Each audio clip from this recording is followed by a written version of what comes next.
Gurur Brahma, Gurur Vishnu, Gurur Devo Maheshwaraha, Gurureva Param Brahma, Tasmai Shri Gurave Namaha.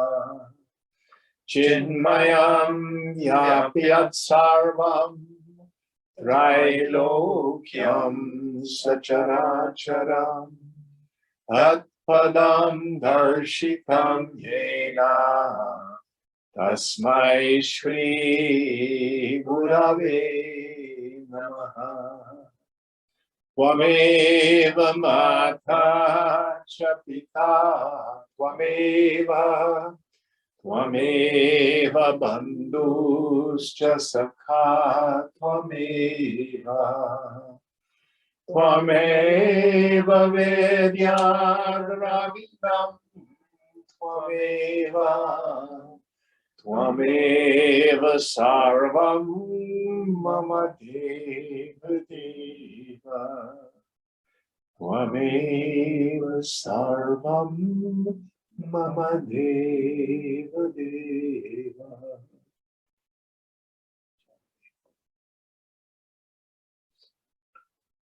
Yata Sarvani Bhutani Pratibhanti Stithani Cha Yatraivo Pashamam Yanti Tasmai Satyatmane Namaha.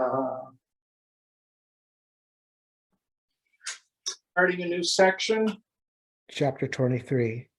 Chapter 23. Puneet, will you help us out tonight? Trayovinsha Sargaha, Chapter 23. Chit Shakti Prabhava, the glory of the power of pure consciousness. Oh, yes. Section 1. Bilva Phalakyanam, the story of the Bilva fruit. Yes, yes.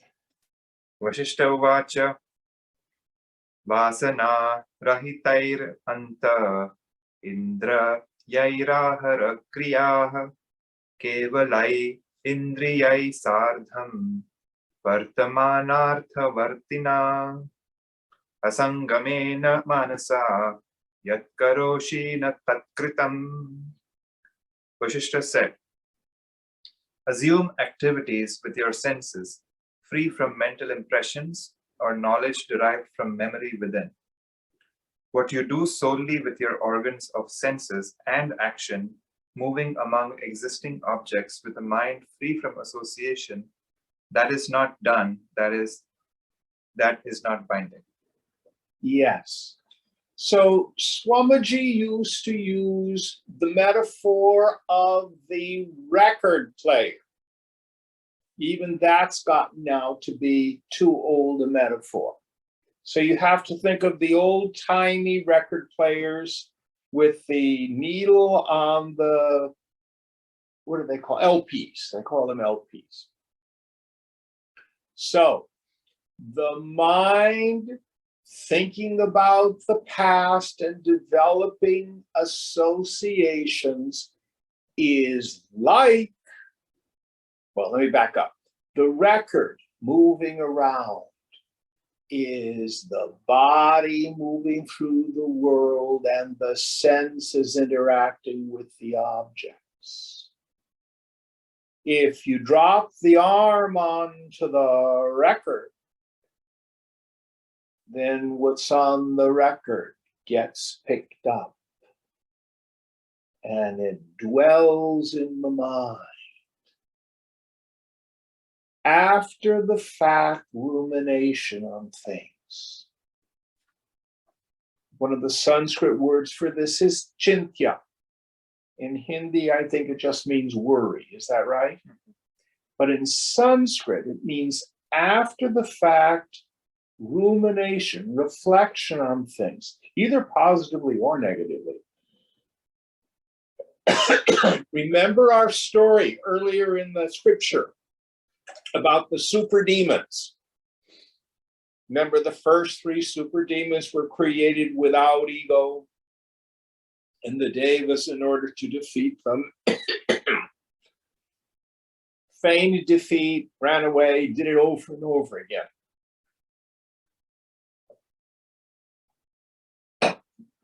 And the super demons started to reflect, oh, we're powerful, we're beating up the devas. As soon as they started that, ego developed.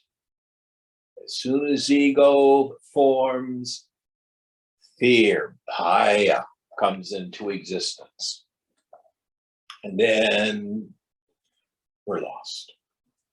So what the scripture starts out with, what we're invited to do, let the equipment move through the world. Swamiji used to say, put your mind where your hands are working. Stay out of the dead past and the unborn future. And what we get is an enormous intensity of the direct sensory perception of the now. See, the world is really quite blissful if we're present. Any thoughts on this? We exhaust vasana without accruing new vasanas. And I think the best example of this is if you go back, who here remembers anything of when you were, say, less than 4 years old? Most people don't. Why? Because if you watch children, toddlers, they'll be engaged in some experience and then they move to the next one and the past is gone. You know, they may be angry or frustrated. You're, wow, wow, wow, just screaming. And I've seen people, they'll take their keys and they'll dangle them in front of the baby. The baby goes, wow, it's gone.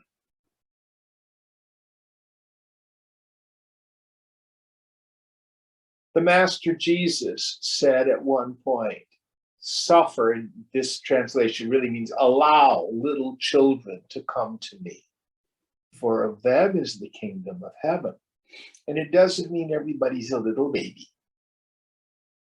It means when we have this capacity to drop the past, stay out of the future, and be here now, as Ram Das used to say. Any thoughts on this? Jim, I guess I always get confused about how do you stay in the now, but also you have responsibilities, you want to plan for the future. If I sometimes feel like if you're always in the now, then it could be, Well, so what kind of plans are you talking about? you know, growth and career. That's it. Well, so you sit down and you plan for the future. That's what you're doing in the now. Then set it aside and go about your day. Understand the plan is probably pretty meaningless. I mean, think of the things you were planning 5 years ago. Did you, in fact, actualize all that stuff? No. Yeah.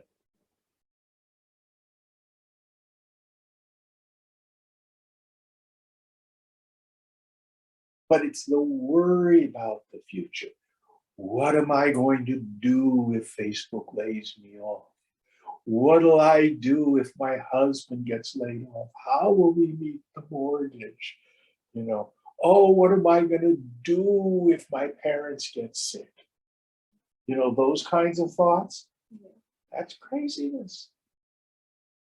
It's not real.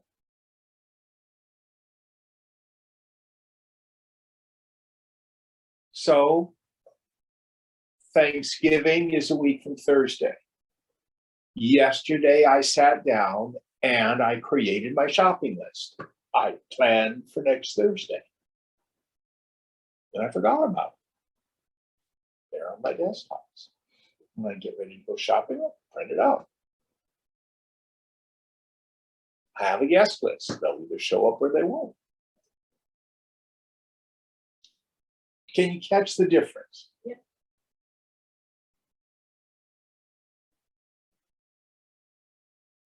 For many of us, planning for the future is a way to try to secure ego. I'll be safe.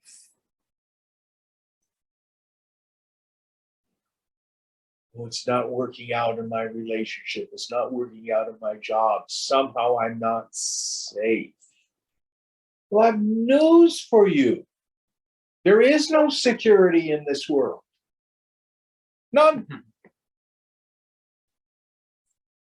None. There's also the aspect of actually doing the plan versus thinking about doing the plan. Or after you get the plan, thinking that the plan itself is somehow a reality and is going to make you secure. Only God is a place that's secure. If you want to look at it from a bhakti standpoint, really turn your will and your life over to the care of God. It's all going to work out. Even dying is safe.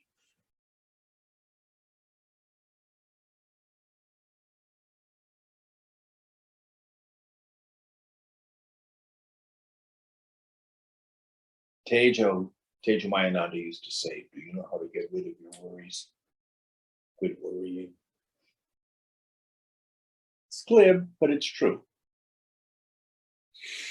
All right, going on. We're going to learn about the bilva fruit. Yatha prapti kshane vastu prathamam tushtaye tatha na praptaye prashanat urdhvam iti ko nanu bhutavan. As an object brings satisfaction at first, at the moment of acquisition, it does not do so a moment afterwards. Who has not experienced thus? So, all of the pleasure that we experience through the world is finite and temporary. Of course, the great example that Swamiji used to use, he used to say, if sex were satisfying, we'd only do it once.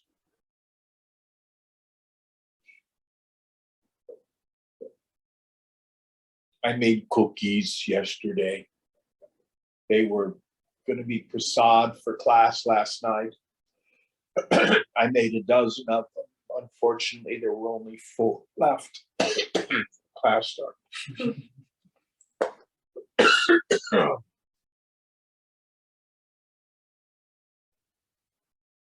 It's not satisfying anymore. Have to have another one.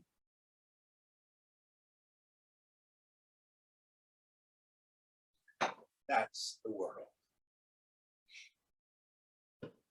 Going on. Vancha kale yatha vastu tushtaye nanyada tatha tasmat shanasukhe shaktim balo bandhnati netaraha.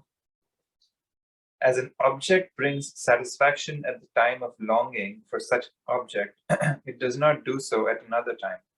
Therefore, only a child has attachment to momentary pleasure, none other has.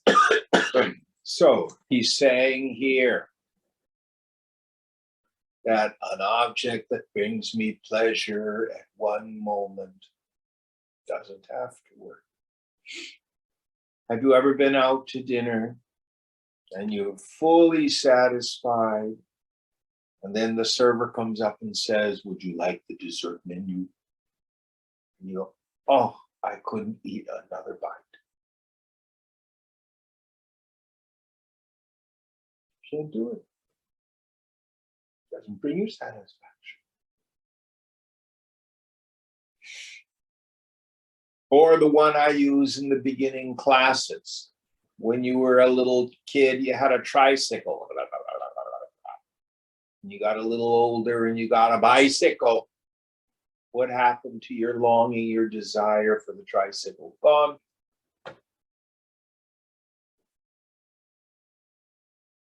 So I look at it this way. So there's this kind of circle of the world.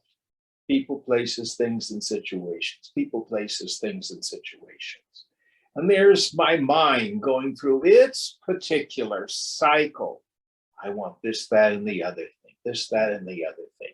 And this is the world and my interaction with it. Every once in a while, kabam! I got what I want. And I want to try to repeat it. But this is what keeps happening. Till a little later, kabam! Got it again. All our efforts are attempts to reproduce those finite and temporary moments of satisfaction. And if we go for a long enough period not getting what we want, then we experience what I call the KKK. It's not the Ku Klux Klan. Kama, karma, krodha. What's krodha? Anger. In yoga, the definition of anger is thwarted desire, unmet expectation. Always.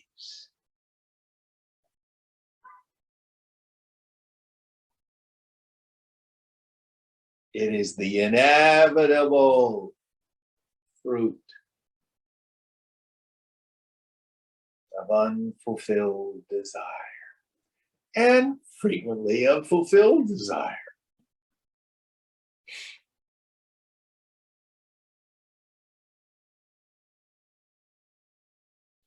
Because Maya is so powerful, I am unable to see what's really going on.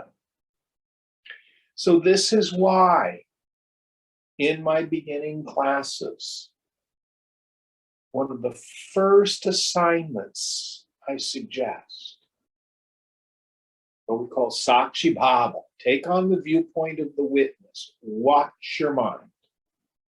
And in the beginning, there's two things to watch. Notice what it feels like when you're in the experience of vancha. That's what the verse uses, wanting, kama, craving. Yoga says it hurts. Yoga says in the end, there's no other suffering than wanting something you don't have, or the flip side, aversion. I want to get rid of something I don't like, or it's neurotic form. I have what I want, but I'm afraid I'm going to lose it, so I can't enjoy it. Don't believe me? Watch your mind.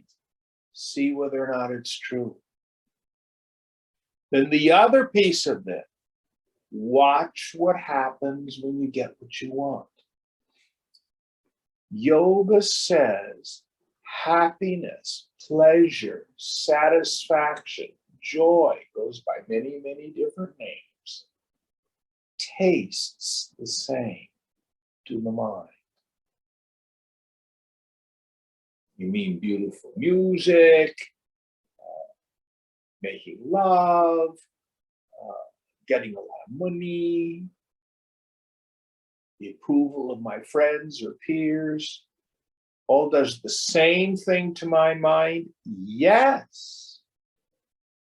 But we get confused because of the diversity of various sensory experiences. Now, it will vary in intensity and duration, depending on how badly we wanted it, how easy it is to acquire, how much it sticks around. So yoga says, own your suffering and own your joy. When you're in that state of just, I'm unhappy, I'm annoyed, I'm not getting what I want, I'm frustrated, I'm not getting what I want, it's not happening. Don't externalize it. Ego says, it's out there. If only she would do it differently. If only he would do it differently. If only they would do it differently. If only, if only, if only. And yoga says, no, mudha, fool. That was my nickname for my mind. Still is, I suppose. There I am stuck, wanting again.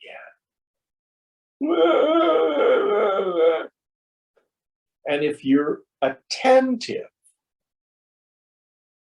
you hear me ask this all the time. Who had a rough day this week? Tell me this is the first time you've had this feeling. Oh, yeah. Isn't it boring? It's so repetitive. Just the names and faces change, and sometimes not even that. And ego says, beat up the world, make it behave. How's that working out for you? Yoga says, try letting it go. Take the arm off the LP.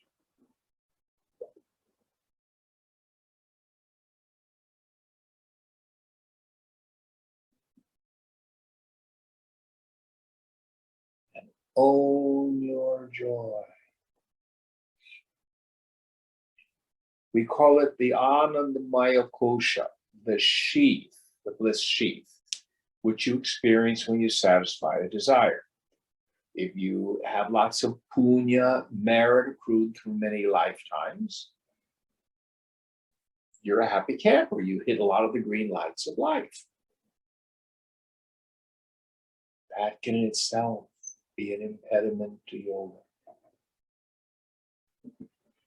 But what we're invited to do is notice when you have happiness. That's a taste of myself. And you're not unconscious about it.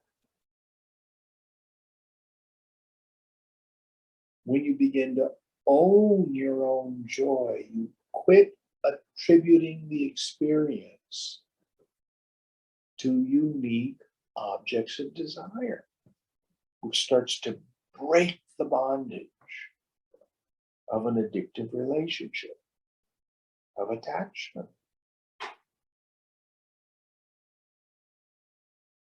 Watch your mind. Notice when you're longing. What does that feel like? When you do satisfy a desire and you get what you want, notice the joy. That's a kiss of the bliss of Brahman.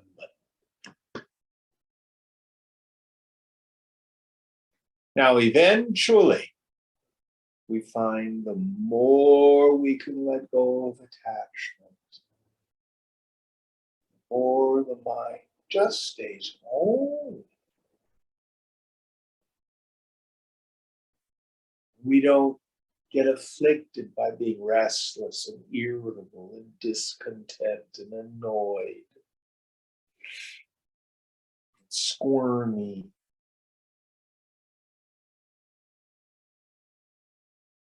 We're chill. Is that what the young people say now? Actually, this scripture came up with that term, Shitala. What's Shitala mean? Chill, cool, same word.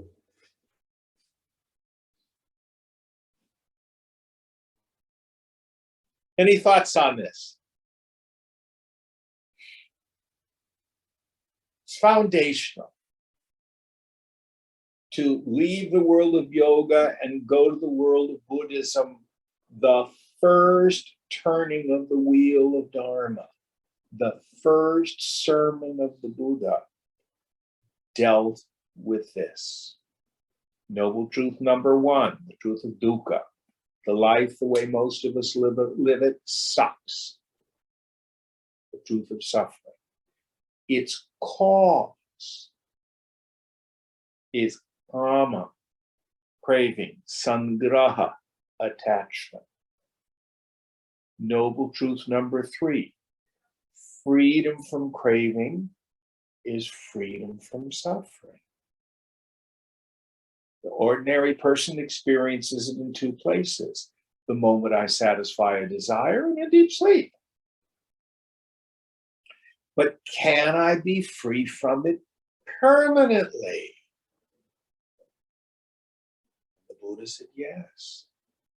Noble truth number four, we can be permanently free from the tyranny of craving and the suffering it causes through the Eightfold Path. We would call that sadhana, the Sanatana Dharma. Same idea, presented in slightly different language in yoga, but the same principle. Any thoughts on this? Such is the power of Maya. We can have read many scriptures. We could have come to many satsangs. And we're out there in the world. I'm unhappy because out there isn't working. Isn't that what we do? We forget. We don't have medha. Means a keen memory. Doesn't mean just that you can quote a shloka from scripture. It means you remember the implied, the meaning of the scripture, to apply the principle at the appropriate moment in my life. Next verse. Vancha kshane tu ya tushtihi tatra vanshaiva karanam tushtis tvatu tushtish tvatishti paryanta tasmat vancham parityaja. As regards the satisfaction or pleasure that arises at the moment of longing, only the desire or longing is the cause in that case. Satisfaction is bounded by dissatisfaction. Therefore, renounce desire. Yes. So Nisargadatta Maharaj would say that satisfaction of desire, sukham, and suffering, dukkam, are the same thing.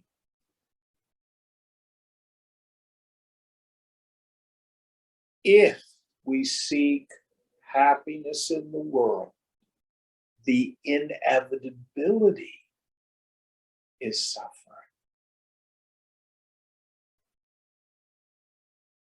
Because of the nature of the world and because of the nature of the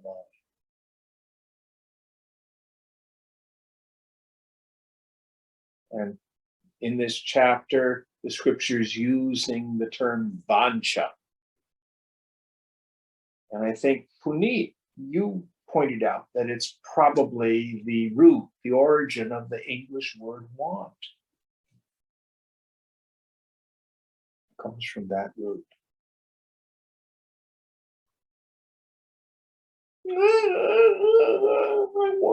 I want. Oh, it sucks. And then we have all these kinds of things. Oh, Jim, I just want some release. Oh, Jim, I just want some relief. I want to, what do the psychotherapists call it? Self-soothing. Something to get rid of the tyranny.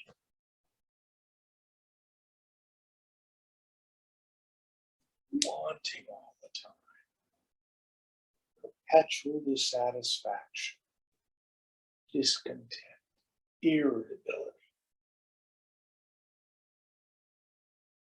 And that the scripture is saying, go to the root cause. The bhogi,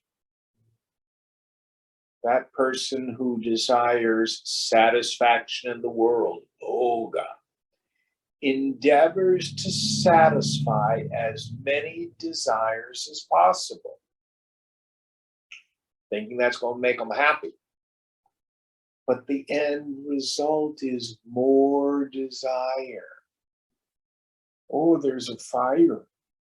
It looks like it's getting low. I think I'll put more wood on the fire.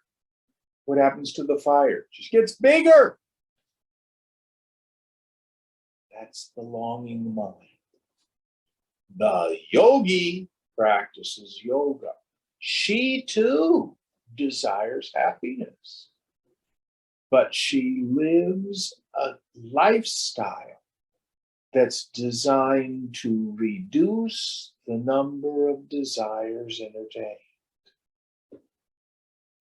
Now, if you grow up in India and you're exposed to the spiritual culture,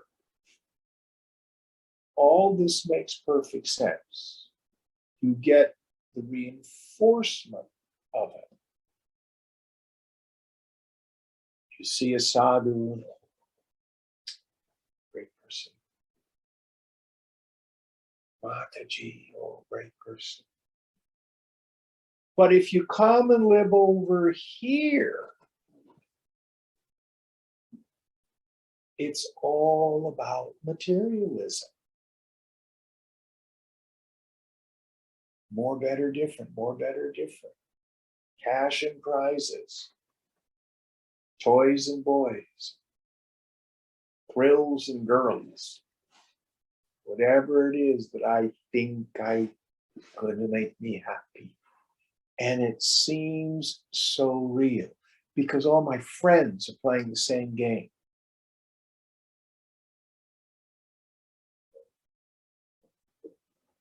But what we're really doing is comparing our insides to their outsides.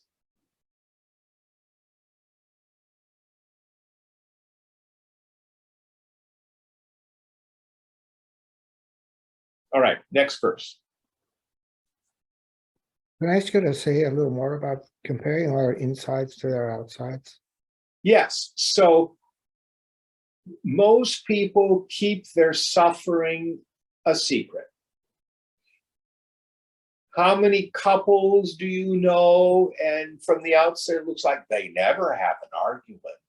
They always get along just perfectly.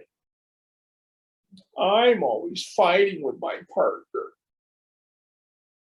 Well, if you just ask them, you see, oh no, they have just as much stuff they have to work out as any other couple.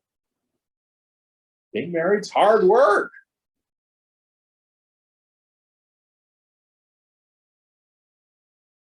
Find somebody, oh God, they just got a BMW.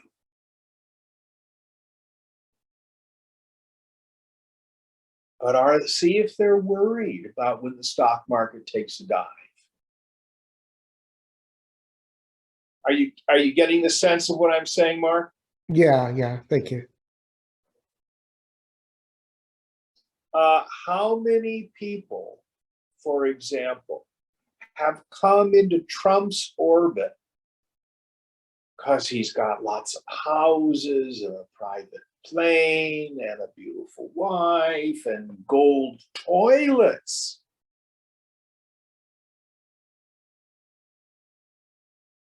But is he happy?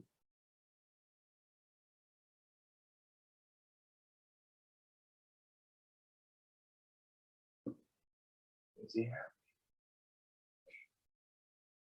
In Gita, Krishna says, no one is more fearful than a wealthy man.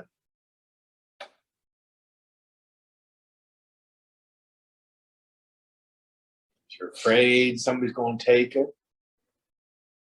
And then if you've ever been around people who have mega wealth, any of you know anybody who's like multimillionaire, super rich? Yes, no? One of the things I've noticed is they're always on their guard, because almost everybody wants some of their money. Very strange.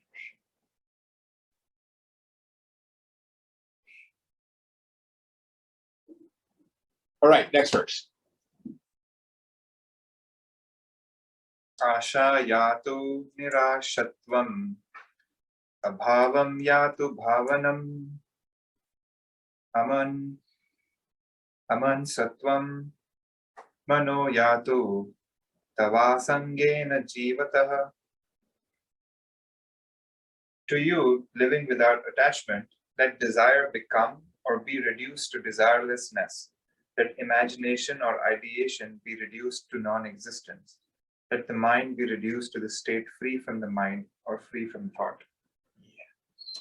So the yogi, again, works for a way of living where you have sama drishta, term Gita uses, this equality of vision.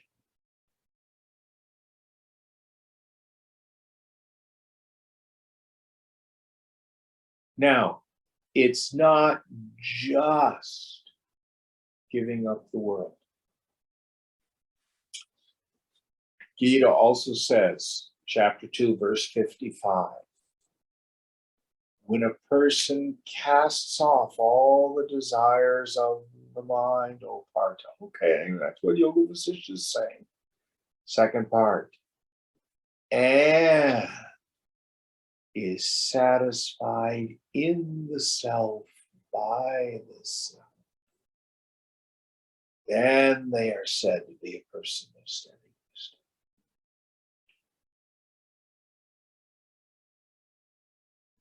Abhyasa vairagyacha. It's the two parts.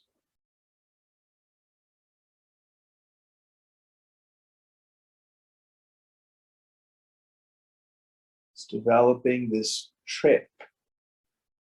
Shankar says, being a full knower of the Supreme, having retired into the Supreme.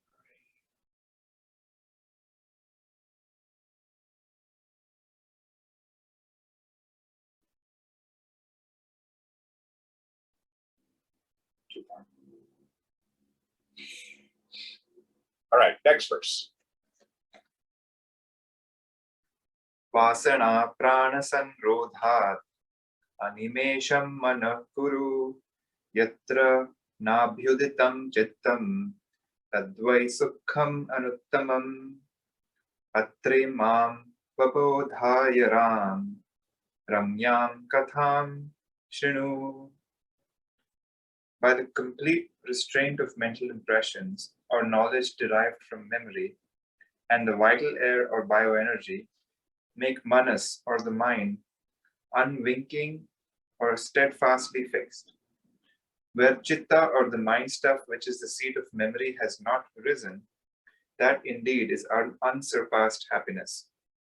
Rama, in this matter, hear a pleasing story for the purpose of knowing or understanding the principle.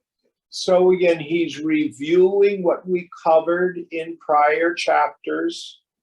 Again, Yoga Vasishtha is unique in that it gives equal weight to the path of Raja Yoga and the path of Jnana Yoga. So, in the end, they do meet. But you can begin to get effective control of the flow or the movement of thought through pranayama. But if you just do that and you don't work on vairagya, renouncing our attachment to enjoyments gained through the senses, renouncing our identification with the personal sense of self, you end up with what's called a jada samadhi, meaning I, Jim, see nothing. And if you hyperventilate, you might have some kind of a physical bliss, but that's not it. In the end, what holds the mind in place is vasana. So the paths meet. The jnana yogis do it through insight. The Raja yogis come to the same place by a less direct means. That's all. But if you are effective in giving up all attachments, the mind comes to a stop. It ceases its vancha, its wanting. It ceases its sankalpa, I'll be happy when, it'll be better if.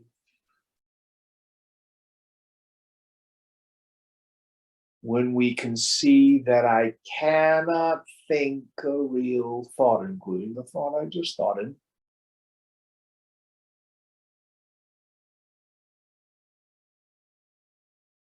the mind becomes stupefied.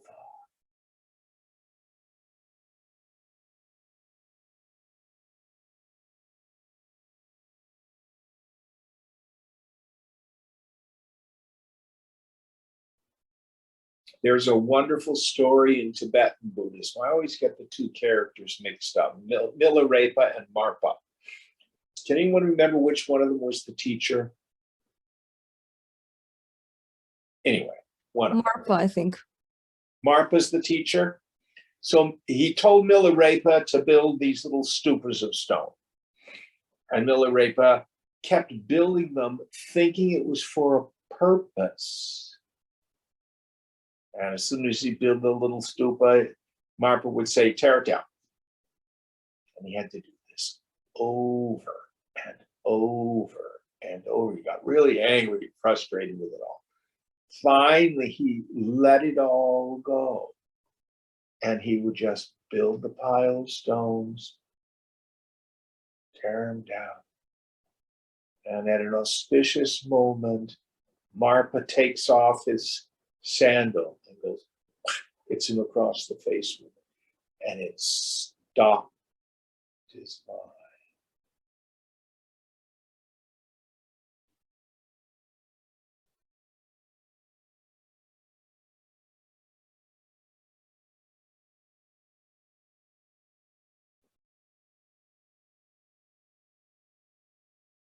You know, go looking for someone to whack you with a sandal. That in and of itself is what does it.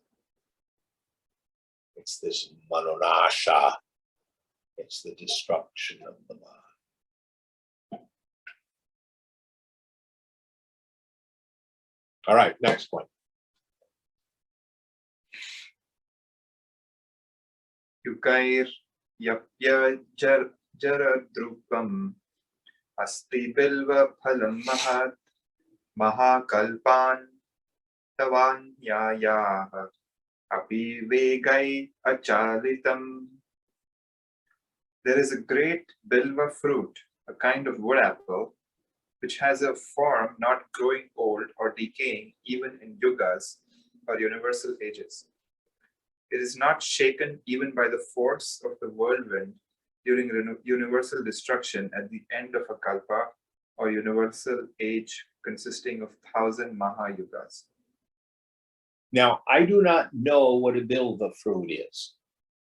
Do any of you Indians know what one is? No. He says it's like a wood apple, but this is a particular kind of fruit that never decays. But being a piece of fruit, it has the inherent property of having seeds in it. So let's learn more about this allegorical bilva fruit. Going on. Vaipulyen aparichhedyam moolam adhyam jagasthitehe tasya bilva phalas yochaihi brahmandani samipataha. It cannot be accurately defined by spaciousness. It is the primal root of the continuance of the world. Above that bilva fruit, the universes are near. So the implication here is this bilva fruit, maybe we could say it is the seed from which the Ashwatha tree grows. Who can remember what the Ashwatha tree is? It shows up in Kathopanishad and it shows up in Gita. Anybody know? In the wish fulfilling tree. No. It's the upside down tree, the tree of life, whose roots are above and whose branches are below. So it is the tree that manifests this world. Now, by above and below, it's not really spatial. What we're talking about is all the various things and beings and desires and manifestations of everything. Those are the leaves and the flowers and the fruit of this great tree of life. But its seed is this bilva fruit. Going on. Samasta phalasarasya phalasyasya mahakritehe antha sthitattvamayati sanvichakti chamatkritihi. The spectacle of the powers of pure consciousness attains to the state of existing within this fruit of great deeds, which is the essence of all fruits. So, what he's saying here is consciousness itself has inherent within it Maya Shakti. It is its nature to have within it the seed, the potentiality of everything. Just like it is the nature of a mirror to have reflections occur in it. That's its nature. Or when I bring out the spatika, the crystal ball, it's its nature to have images reflect in it. I can grab the prayer stone, it's granite, it's not quartz. No reflections. It's jada, it's inert. But the quartz has this property. so also consciousness has the inherent power. It is the potentiality of everything. This is the seed of all seeds. This is this great bilba fruit going on.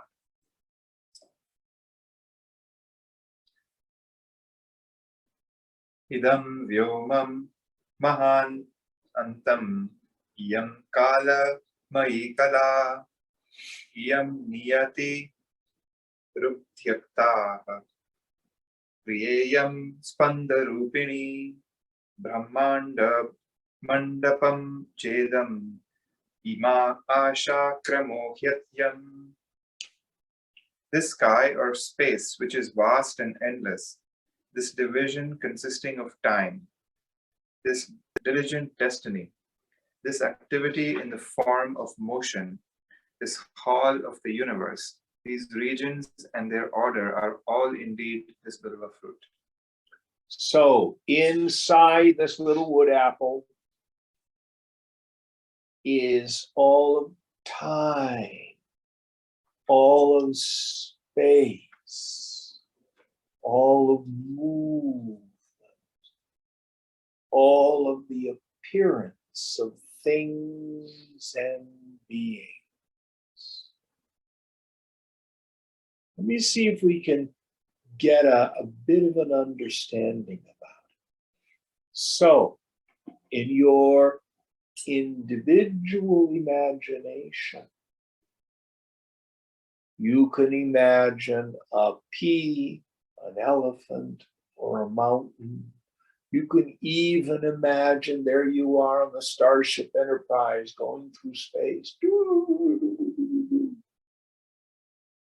Or more vividly, when you dream you're in this particular location, outside in a home, all these people. It's all contained within your individual mind. Your mind has this property of spanda. It's the word the verse used. It really means vibration or oscillation. So that it's able to create all this.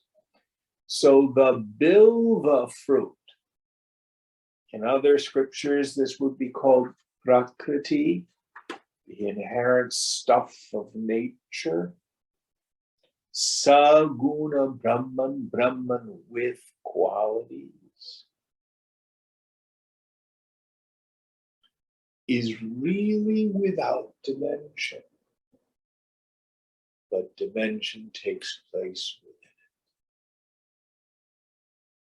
So what?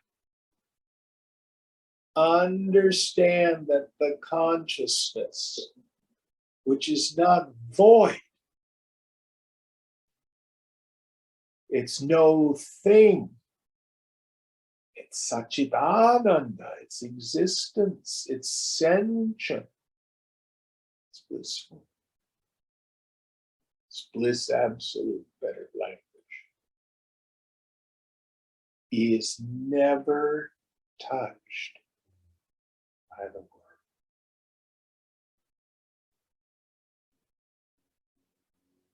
You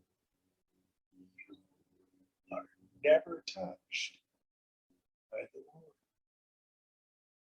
It just seems that way because of this inherent Maya Shakti.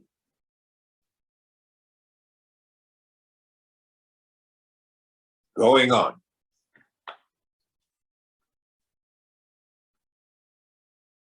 Shri Rama Vacha Bhagavan Sarvasaragnya Dvayesha Bilvarupini Mahachid Dhana Satteha Kathiteti Mati Mama. Shri Rama said, revered sage, knower of all that is essential, it is my view that the existence of the great plenary consciousness has been here described by you in the form of this bilva fruit. Yes. So Ram has said, I'm getting your allegory. What you're talking about is the vast space of consciousness itself. Let's see if he's right. Let's see what Vasishtha says. Section 2. Mahashilakyanam, the story of the great rock. Vasishtha uvacha anyatha varnamanam cha katham etam maya shrinu. Vasishtha said, hear this story also that is being narrated by me in another manner. So he's going to say, okay, you got that one. Let me give you another allegory. Going on. Snigdha spashta mridusparsha mahavista shalini nibida nitya nirangna kvachitasti mahashila.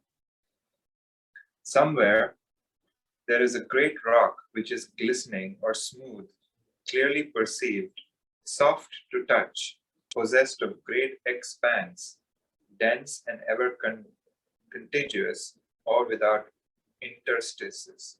Interstices. Contiguous. So what he's talking about, like a rock, which is a homogeneous mass. If I bring out the crystal ball, it is a homogeneous mass of stone.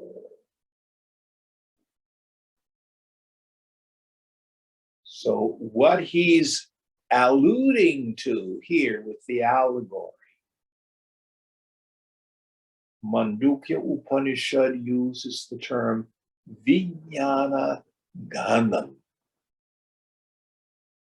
a solid, homogeneous, contiguous, dense mass of consciousness.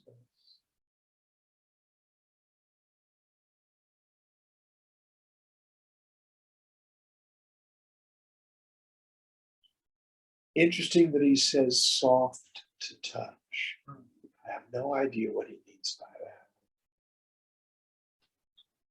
Let's go on. Maybe he'll flesh it out. Yuck, yuck, yuck, yuck. Soft flesh. Tasyam anta praphullani padmani subhu unihi anyonya protapatrani gudhani prakatani cha. Within that rock, there are indeed many lotuses which are full blown. They have their leaves joined to each other, which are hidden as well as visible. Yes. So, how can lotus plants grow inside a rock? Lotuses usually grow in water, usually kind of brackish waters, fetid water. That's the whole idea, because it's all kind of yucky underneath, but then on the top, there's the beautiful, fragrant lotus. So all our ugly vasanas and stuff like that become transmuted into something fragrant and beautiful through sadhana. This is very different. How can you have plants growing inside of a rock, which has no spaces? I bring out the crystal ball, you see images in there. Are there spaces in the crystal ball where the images are located?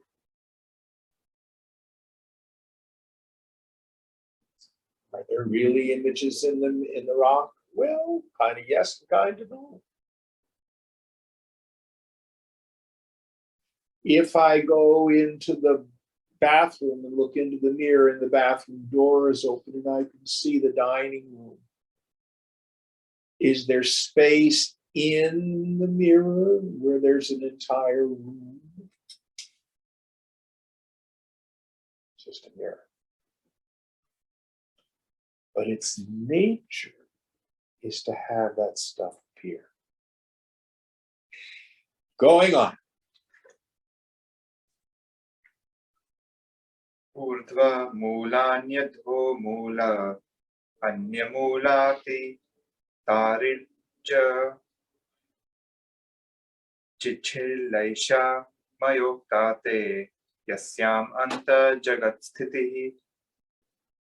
Some of the lotuses have their roots above, some have their roots below, and others are without roots. This rock of pure consciousness, within which the universe exists, has been told by me to you. So some of the lotuses, or you say loti, I don't know. So they have the roots above, some with roots below. Some we think of coming from the higher planes. Others, they come from the material. Then he says some don't have any roots at all. Because the truth is, even cause and effect is a concept of mind.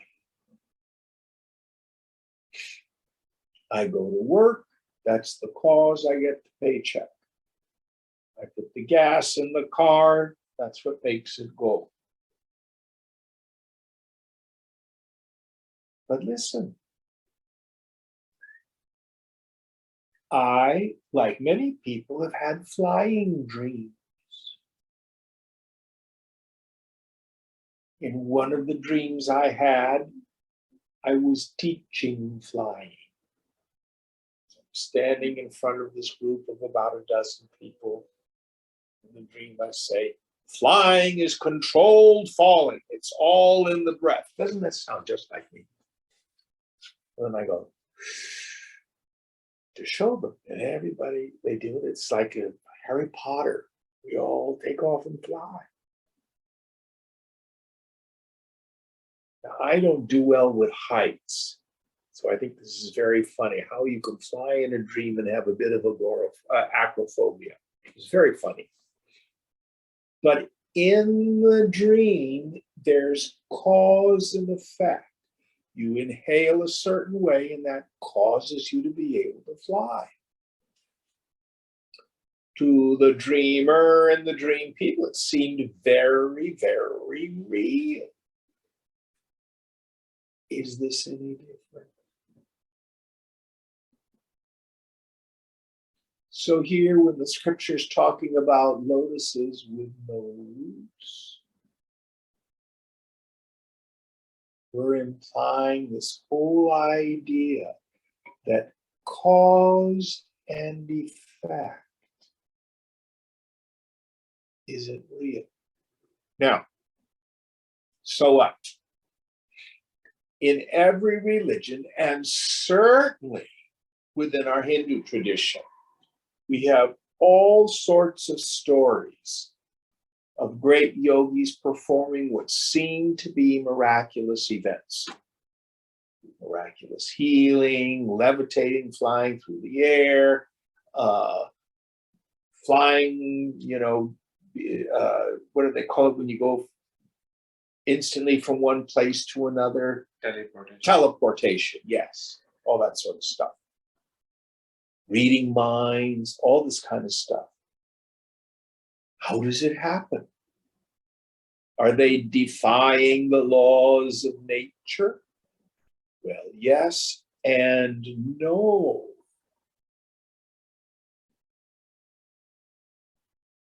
Because these great yogis know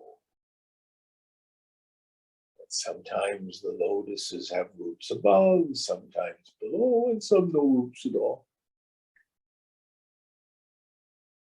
How is this world? Well, what are the three questions we're dealing with in this entire scripture? Who am I?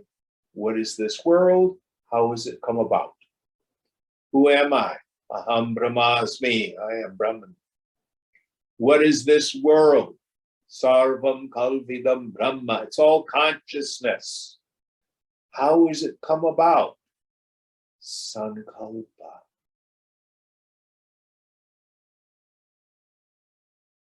It's dream shaping. That's all it is.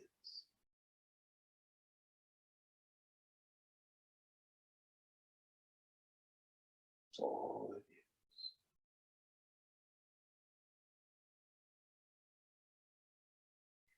And we as individuals, to a much greater degree than we think, through our own sankalpa, create our little corner of the universe.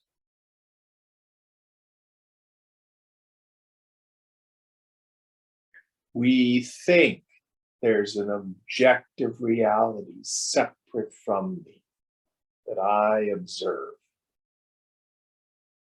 It's not true. We're all creating this virtual reality.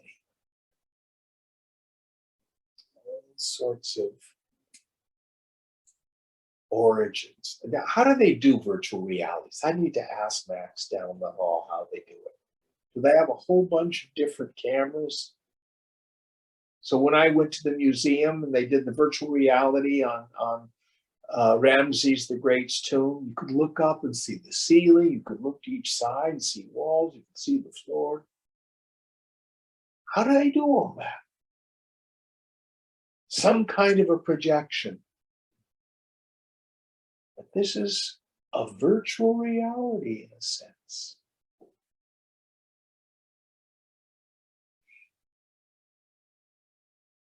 All right, next verse.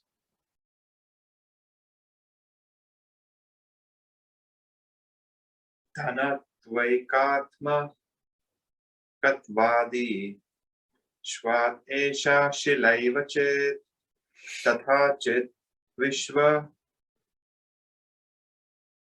kathachit vishva garbhapi na muktapyepi panditam tathanta vikaratya chitao brahmanda mandami. On account of its permanency and its being of the nature of the one principle and the like characteristics. On account of its permanency and its being of the nature of the one principle and like characteristics, this rock, which has been referred to, is pure consciousness only. Thus, pure consciousness, though holding the entire universe within it, does not give up its nature of being a single body or entity. Yeah. So the group of universes abounding in infinite changes exist in pure consciousness. Yes. So when you see the reflections in the crystal ball, whether it's a lamp or a person or a table, the rock does not change its nature. Puneet and Soundarya go look in the mirror, good looking kids. Jim goes and looks in the mirror, ugly old man. The mirror does not change its nature. Spiritually, by means of sankalpa, my own projections as they interact with everyone and everything else, create a world of name and form. But I do not change. I is the mirror, the bimba. The world is prati bimba, like a reflection.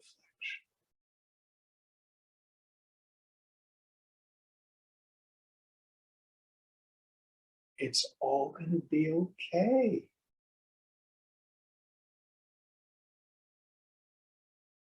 Not only are you going to be okay,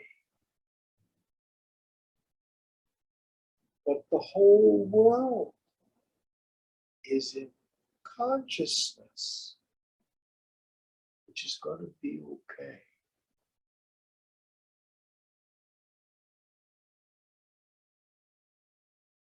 No need to worry. No need to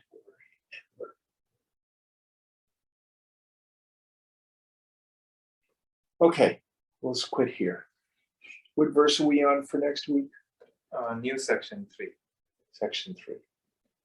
Om Purnamada Purnamidam Purnat Purnamudachyate Purnasya Purnamadaya Purnameva Vasishyate.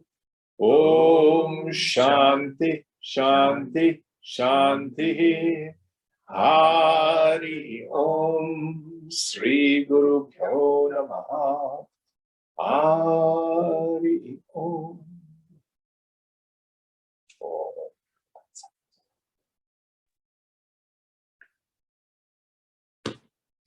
Thank you all.